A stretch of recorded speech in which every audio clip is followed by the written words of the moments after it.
My name is CJ Obasi. I'm the writer, producer, director, and editor of this film, OJUJU.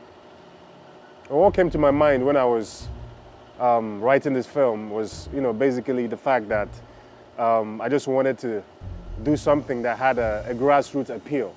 It just felt like most of the time the films we see coming out from this part of the world is mostly synthetic, and I just felt that it's about time we made a film that was as close to reality as possible, without people driving posh cars and ladies all well made up and stuff. I just wanted to see real people for a change.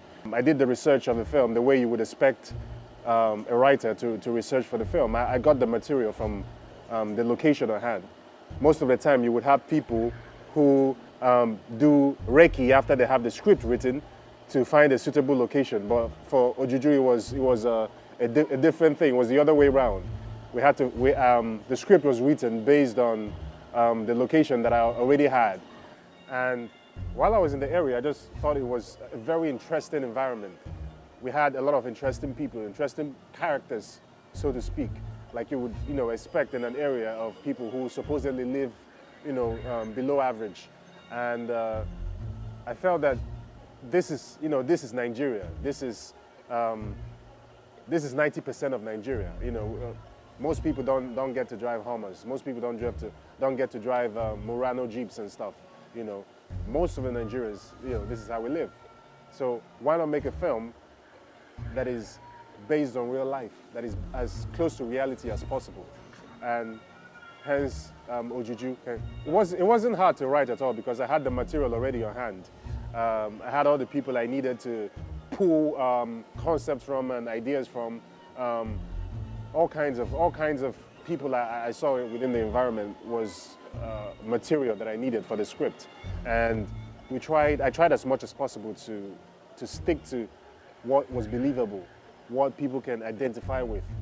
And that was why we had the entire film in Pidgin and in local languages, because it didn't really make sense to me to shoot a film in a ghetto and have people speak in English. When we came up with OJUJU, I felt that it was very, very, very suitable. I was making a film about people who lived in a polluted environment and started manifesting symptoms,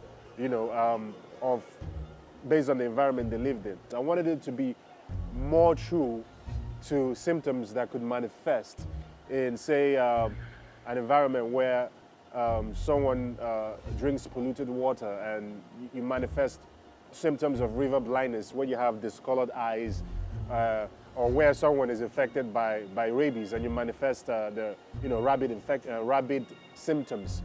So we try to stay as true as we can to reality, because basically that's the direction I wanted to go with on the film.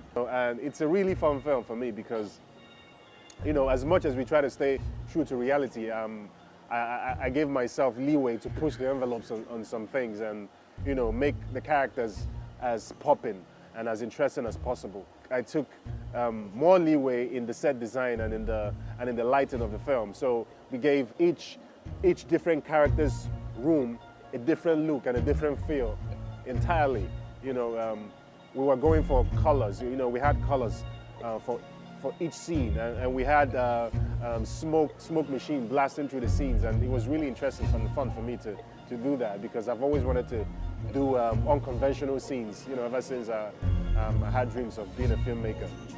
I'm just so blessed to be able to work with the cast and crew that I have on set, because it's just so awesome. It's just so awesome. I have a fantastic cinematographer who's had years and years of experience, and it's just such a joy to watch, and be able to convey your thoughts and visions to a cinematographer, and he knows exactly what you're talking about. It's just such a beautiful thing, and it's something I can never put a monetary value on.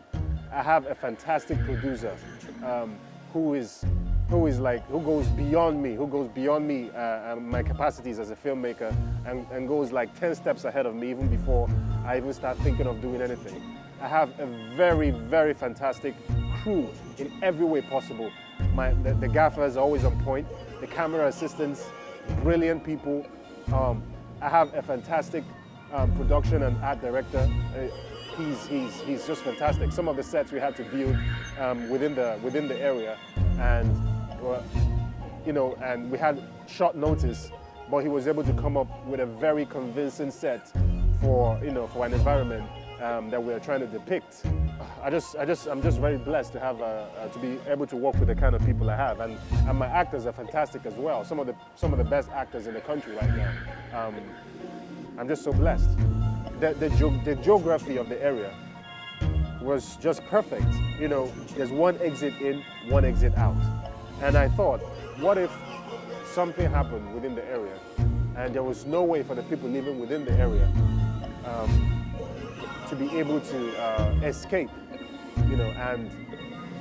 and the ideas just kept coming and coming, and I had to just start writing. I tried to stay as much as possible true to the location I had, so everything I wrote was based on the location. The one exit, which we played around with on the script, where once the infection goes around, the exit is blocked out and no one can get out, and no one can get in as well. So it was just perfect, and we decided to go with that. The reason why I decided to go with this particular subject of the film is, I like reality. I like, as a filmmaker, yes, film, you have leeway, you have the abilities to push the envelopes and do so realistic things beyond reality. A film has more impact on the audience when people can really, really feel it. People can really, really identify with the subject. And in Nigeria, statistically, we live in an environment that is very, very polluted.